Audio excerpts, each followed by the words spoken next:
ఓం మహాగణాధిపతయే నమః. ఓం గురుభ్యో నమః. ఓం శ్రీమాత్రే నమః. పరమేశ్వర స్వరూపమైనటువంటి జ్యోతిష, వాస్తు మరియు ఇతర అనేకమైనటువంటి శాస్త్రములను మనకు అందించినటువంటి మహర్షులకి నమస్కారం. హయగ్రీవ హయగ్రీవ హయగ్రీవేతి యోవధేత్ తస్య నిస్సరతే వాణి జహ్నుకన్యా ప్రవాహవత్. అరుణాం కరుణాతరంగితాక్షీం ధృతపాశాంకుశపుష్పబాణచాపాం అనిమాదిభిరావృతాం మయూకైః అహమిత్యేవ విభావయే భవానీం. శ్రీమాత్రే నమః. ప్రేక్షకులకి ఆ లలితాంబిక అమ్మవారి యొక్క అనుగ్రహం పరిపూర్ణంగా కలగాలని మనస్ఫూర్తిగా కోరుకుంటూ మనం ఈరోజు చెప్పుకోబోయేటువంటి టాపిక్ ఏమిటంటే, చాలామందికి కన్ఫ్యూజన్స్ ఉంటాయి. నేను ఏ దేవత ఆరాధన చేస్తే నా లైఫ్ బాగుంటుంది, ఏ దానము చేస్తే నాకు ఉండేటువంటి పూర్వజన్మ కర్మ తొలగుతుంది అనేటువంటి అన్వేషణలో ఒక దేవత దగ్గర ప్రారంభమవుతుంది వాళ్ళ యొక్క స్పిరిచువల్ జర్నీ. అలా ప్రారంభమై, ఉదాహరణకి ఒక వెంకటేశ్వర స్వామిని చేస్తున్నారు అనుకోండి పూజ, ఇంకోరెవరో చెప్తారు నేను ఆంజనేయ స్వామి చేసిన చాలా వచ్చిందంటే వెంకటేశ్వర స్వామితో పాటు ఆంజనేయ స్వామి, దాని తర్వాత ఇంకో దేవతా స్వరూపం అమ్మవారు, దాని తర్వాత ఇంకో స్వరూపం అలా పెరిగిపోతాయి. ఇందులో ఒక్కొక్క దేవతారాధన చేసినప్పుడు వాళ్ళకి కొన్ని మంచి మంచి అనుభూతులు కలిగినప్పుడు దాన్ని వదిలితే ఏమవుతుందో అనే దీంతో ఎక్కువ పెట్టేసుకొని కన్ఫ్యూజన్లో ఉంటారు. అసలు నేను ఏ దేవతను ఆరాధిస్తే మంచిది అనేటువంటిది ఇక్కడ ఒకటే గుర్తుపెట్టుకోవాలి. మీరు ఏ దేవతను ఆరాధించినా అది మూల పరమాత్మకే అందుతుంది. అయితే ఇక్కడ స్పెసిఫిక్గా అందరి రక్తము ఎర్రగా ఉన్నప్పటికీ ఒక్కొక్క గ్రూప్స్ ఉంటాయి. ఆ రక్తం వాళ్ళకి బాగా పనిచేస్తుంది, అంటే వాళ్ళకి బాగా సెట్ అవుతుంది, వాళ్ళకి ప్రాణాన్ని ఎలా కాపాడుతుందో. ప్రతి లగ్నము, ప్రతి రాశి, లగ్నం తెలియని వారికి రాశి పరంగా మీరు ఏ దేవత ఆరాధన చేస్తే, ఏ స్వరూపంలో ఉన్న పరమాత్మని ఆరాధిస్తే అంతా ఒకటే గుర్తుపెట్టుకోండి, అందరూ ఒకటే. ఏ స్వరూపంలో ఉన్నటువంటి పరమాత్మని మీరు ప్రార్థిస్తే మీకు పూర్వజన్మ కర్మ తొలగుతుంది, ఏ దానము ఇస్తే మీకు బాగుంటుంది అనేటువంటి విషయాలు ఒక్కొక్క లగ్నరీత్యా, లగ్నం తెలియని వారి రాశిరీత్యా తెలుసుకుందాం. అయితే ఈ విషయాలు చెప్తుంది నేనైనప్పటికీ కూడా చెప్పేస్తుంది సాక్షాత్ లలిత అమ్మవారిగా భావిస్తూ ఒక్కొక్క లగ్నం గురించి మనం తెలుసుకుందాం. ధనస్సు లగ్నము, ధనస్సు రాశి.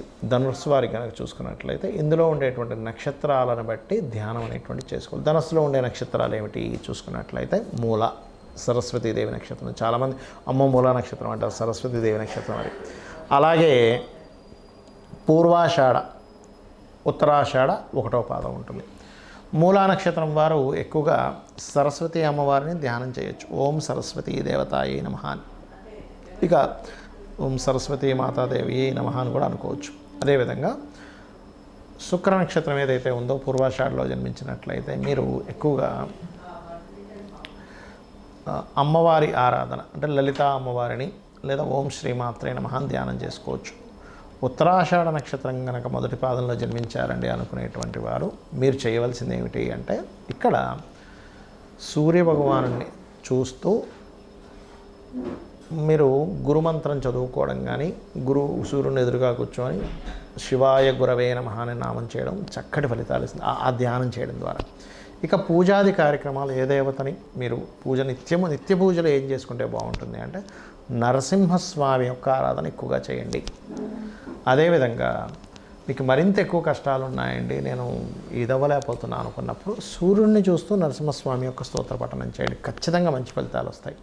దీంతోపాటు మీకు పంచమ స్థానం, ఉపాసనా స్థానాన్ని పంచమ స్థానంగా చెప్తూ ఉంటారు.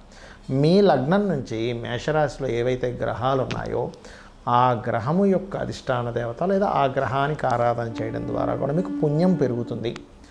మరి పూర్వజన్మలో ఉండేటువంటి పాపము పుణ్యము రెండు ఉంటేనే జీవి జన్మ ఎత్తుతాడు.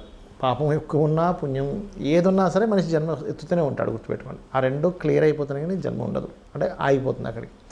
ఆ రకంగా మీరు ఏ గ్రహ సంబంధించిన దానాలు ఎక్కువగా ఇవ్వాలి, బొబ్బర్లు ఎక్కువగా దానంగా ఇస్తూ ఉండాలి. మరియు దీంతోపాటు మీ లగ్నాత్ తుల, వృషభ రాశుల్లో ఏవైనా గ్రహాలు ఉంటే ఆ గ్రహ సంబంధించిన దానం ఇవ్వండి. అదేవిధంగా ఆ గ్రహ సంబంధించింది గోవులకి ఏం తినిపించాలి అనేటువంటిది వీడియో ఎండింగ్లో చెప్తాను కాబట్టి అక్కడ చూసుకోండి. ఇక మీరు నిత్యము కూడా, కొంతమంది అంటుంటారు ఏమండి నాకు అంత సమయం ఉండదు, నిత్యం నేను ఏదైనా మంత్రం చేసుకోవచ్చా, నామం చేసుకోవచ్చా అంటే ఓం లక్ష్మీ నరసింహస్వామి అయి నమః చేసుకోవచ్చు హ్యాపీగా. మనం పూజ చేసేటప్పుడు పర్టికులర్గా కొన్ని అంశాలు మీరు గుర్తుపెట్టుకోవాలి. ఏమిటది? ఎందుకంటే అలా చేస్తేనే మీకు ఆ యొక్క పూజా ఫలితము 100% మీకు వస్తుంది.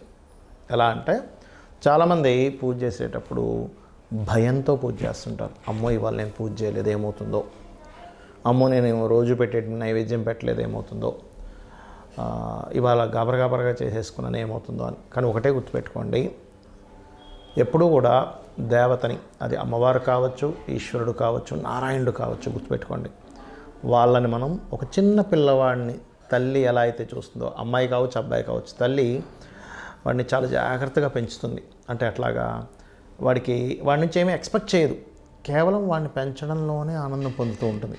ఇప్పుడు ఉదాహరణకి పిల్లవాడు ఉన్నాడు, రోజు క్యారేజ్ కడుతుంది, కానీ ఒకరోజు సడన్గా అనుకోకుండా తల్లి కొంచెం లేట్గా నిద్ర లేవడం ఏదో జరిగి ఆ రోజు క్యారేజ్ కట్టడం కుదరలేదు, ఏదో 2 బ్రెడ్ ముక్కలు పెట్టి పంపించేసినప్పుడు భయపడదు. అయ్యో బ్రెడ్ ముక్కలు పంపించాను, నా పిల్లవాడు నన్ను ఏమైనా అంటాడేమో అని భయపడదు, బాధపడుతుంటుంది. అయ్యో రోజు పెట్టే అంత ఫుడ్ నేను ఇవాళ క్యారేజ్లో పెట్టలేకపోయినా వాడికి ఆకలి తీరుతుందో లేదో అని. అదేవిధంగా మనం భగవంతుడికి చేసేటప్పుడు కూడా చాలామంది చేసే మిస్టేక్ ఏంటంటే భయపడుతూ ఉంటారు. అమ్మో నేను ఈరోజు ఇలా చేయలేకపోయాను, అష్టోత్తరం పూర్తిగా చదవలేకపోయాను, భగవంతుడు ఏమైనా కోపిస్తాడని. కాదండి, భయపడుతూ పూజ చేయకండి. అయ్యో ఇలా చేయలేకపోయానే అనేటువంటి భావంతో చేయండి. ఎందుకంటే లలితా సహస్రనామాల్లో భవానీ భావనాగమ్య భవారణ్య కుటారిక అని నామం ఉంటుంది. అంటే మీ భావన చాలా ముఖ్యం భగవంతుడి మీద.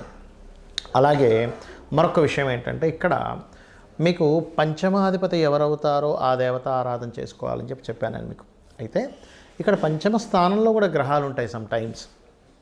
అంటే ఒక్కోసారి పంచమ స్థానంలో రవి ఉన్నాడు అనుకోండి. ఉదాహరణకి సహజంగా మేషలగ్నానికి అయితే పంచమాధిపతి రవి, కానీ అందరికీ పంచమాధిపతి రవి అవ్వాలని రూల్ లేదు. ఒక్కోసారి రవి ఉంటాడు అక్కడ. రవి ఉన్నప్పుడు ఆ ఉన్న గ్రహానికి ఎక్కువ ప్రాధాన్యత ఇవ్వండి. అంటే సూర్య ఆరాధన చేయడం, లేదు చంద్రుడు ఉన్నాడు అప్పుడు రాజరాజేశ్వరి అమ్మవారి ఆరాధన చేయడం, లేదండి కుజుడు ఉన్నాడు అప్పుడు స్కందుని ఆరాధన కానీ, నరసింహస్వామి ఆరాధన కానీ, ఆంజనేయ స్వామి ఆరాధన కానీ చేయండి. లేదండి బుధగ్రహం ఉందండి మాకు అక్కడ, అయితే ఇక్కడ ఉన్న గ్రహం ఎలా ఉంది, బాగా పాపకత్తిరిలో ఉండి లేకపోతే ఎక్కువ పాపగ్రహాలతో ఇంకొంచెం తీవ్రంగా చేయాలని అర్థం. సౌమ్య గ్రహాలతో ఉంటే సౌమ్యంగా సరిపోతుంది. తీవ్రంగా చేయడం అంటే ఏమిటి అంటే ఇంకాస్త కఠినంగా, అంటే ఇంకొంచెం హోమాలు చేయడం కానీ తర్పణాలు చేయడం కానీ కాస్త ఎక్కువగా చేయాలి. బుధగ్రహం ఉంది నారాయణుని విష్ణువుని, గురుగ్రహం ఉన్నది అక్కడ పంచమంలో, అప్పుడేంటి మీరు ఆ యొక్క దత్తాత్రేయుని ఆరాధించడము, దక్షిణామూర్తి ఆరాధన చేయాలి. శుక్రుడు అమ్మవారి ఆరాధన, శని ఈశ్వర ఆరాధన లేదా ఆంజనేయ స్వామి ఆరాధన, రాహు దుర్గా కేతువు ఉన్నట్లయితే పంచమ స్థానంలో గణపతిని ఆరాధించాలి. ఇదే విధంగా మనకు పంచమంలో ఉండే గ్రహాలు లేదా పంచమాధిపతి ఎవరయ్యారో ఈ ఆరాధన చేయడం ఎంత ముఖ్యమో, 6వ స్థానంలో ఉండేటువంటి గ్రహాలు 6వ అధిపతికి సంబంధించిన దానాలు కూడా ఇవ్వాలి. మనం వీడియోలో 6వ స్థానాధిపతి ఎవరో వాళ్ళకి దానం ఇవ్వమని చెప్పేశాం. కానీ 6వ స్థానంలో ఏదైనా గ్రహం ఉంది, ఇప్పుడు రవి ఉన్నాడు, గోధుమలు దానంగా ఇవ్వండి. చంద్రుడు బియ్యం, కుజుడు కందులు, దాంతోపాటు ఎరుపు రంగు క్లాతు, అదేవిధంగా బుధుడు పెసలు, గురువు శనగలు, అదేవిధంగా శుక్రుడు బొబ్బర్లు, శని తెల్ల నువ్వులు, రాహు మినుములు, కేతువు ఉలవలు దానంగా ఇవ్వండి. అయితే ఇక్కడ ఒక విషయం ఏంటంటే, దానం ఇచ్చేటప్పుడు తీసుకునే వ్యక్తి ఈశ్వర స్వరూపంగా భావించి ఇవ్వండి. ఏదో నా దగ్గర ఉన్నాయి అనేటువంటి భావంతో కాకుండా చక్కగా ఆ తీసుకునే వ్యక్తి కూడా బ్రాహ్మణుడికి అంటే పురోహితుడికి ఒక లక్షణం చెప్పబడింది, దానము తీసుకోవాలి, దానము ఇవ్వాలి అట. చాలామంది ఈ మధ్య ఏం చేస్తున్నారు అంటే తీసుకునేటువంటి విషయంలో అమ్మో మేము తీసుకోము, మేము తీసుకుంటే మాకు ఆ కర్మ వస్తుంది అనేటువంటి భయపడుతుంటారు. అయితే ఇక్కడ చాలా సందర్భాల్లో ఏమవుతుంటుందంటే వాళ్ళు తీసుకొని పక్కన పెట్టేయడం, లేకపోతే అక్కడ పెట్టేసి వెళ్ళండి అన్నము అంటూ ఉంటారు. అలాగా అక్కడ పెట్టేసి వెళ్ళండి అనుకునే దగ్గర మీరు దానం ఇవ్వడం అనేటువంటిది అనవసరం. మరి అలాంటప్పుడు కొంతమంది అడుగుతుంది ఏంటంటే, ఏమంటే మరి ఈ దాన ప్రక్రియలో గోవుకి ఏమైనా పెట్టచ్చా అంటూ ఉంటారు. గోవులకి ఈ దానం ఇచ్చేది పెట్టకండి. ఇప్పుడు గోధుమ రవ్వ తినిపించవచ్చు గోవుకి, బియ్యము పిండి వరకు తినిపించవచ్చు, కానీ ఈ కందుల కంటే కూడా ముఖ్యంగా క్యారెట్స్ తినిపించండి కందుల ప్లేస్లో, అంటే కుజుడికి సంబంధించింది.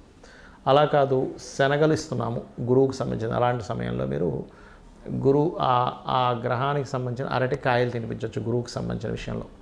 శుక్రుడికి సంబంధించిన విషయంలో ఏదైనా తీపి పదార్థాలు తినిపించవచ్చు. శనికి సంబంధించిన బెల్లం తినిపించవచ్చు, నువ్వులు తినిపించకండి.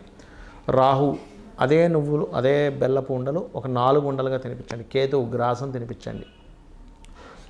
బుధుడికి సంబంధించిన దాంట్లో గోంగూర తినిపించండి. బుధగ్రహ దోషం ఎక్కువగా ఉంది అని చెప్పారు మీకు ఎవరైనా జ్యోతిష్కులు, గోంగూర తినిపించండి. ఏమవుతుందంటే దీనివల్ల మీకు ఖచ్చితంగా ఆ గ్రహదోషము అంటే దానం ఇచ్చినప్పుడు ఏ ఫలితం వస్తుందో ఆ ఫలితం వస్తుంది. కానీ ఇక్కడ ఏంటంటే కొన్నిసార్లు మీరు పెట్టేటప్పుడు గోవు యాక్సెప్ట్ చేయదు.